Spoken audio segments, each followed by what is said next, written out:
बल्लारपूर नगरपालिका सार्वत्रिक निवडणुकीच्या दरम्यान स्थानिक महात्मा गांधी पुतळ्याजवळ काँग्रेस पक्षाची जाहीर सभा पार पडली। या ठिकाणी नगराध्यक्ष पदाचे उमेदवार डॉक्टर अलका अनिल वाढई तसेच 32 नगरसेवक पदाचे उमेदवार यांचा देखील समावेश होता।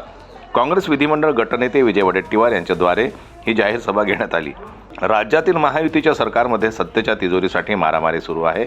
ज्यांचं एकमेकांशी पटत नाहीत ते स्थानिक स्वराज्य संस्था ताब्यात घेण्याच्या वल्गना करत आहे। धनशक्तीच्या बळावर मतदारांना प्रलोभन देत आहे। आगामी नगरपालिका निवडणुकीत काँग्रेस पक्ष परिवर्तन घडवणार असून सत्ता प्राप्त करणार आहे असा विश्वास काँग्रेस पक्षनेते विजय वडेट्टीवार यांनी गुरुवारी बल्लारपूर येथे व्यक्त केला।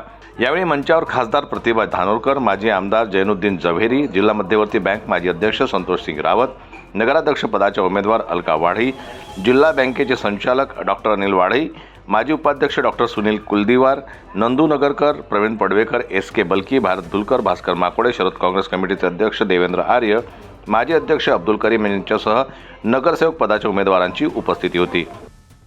जनमत लाईव्ह न्यूज करता योगिता पाटेकर यांची रिपोर्ट, बल्लारशाह।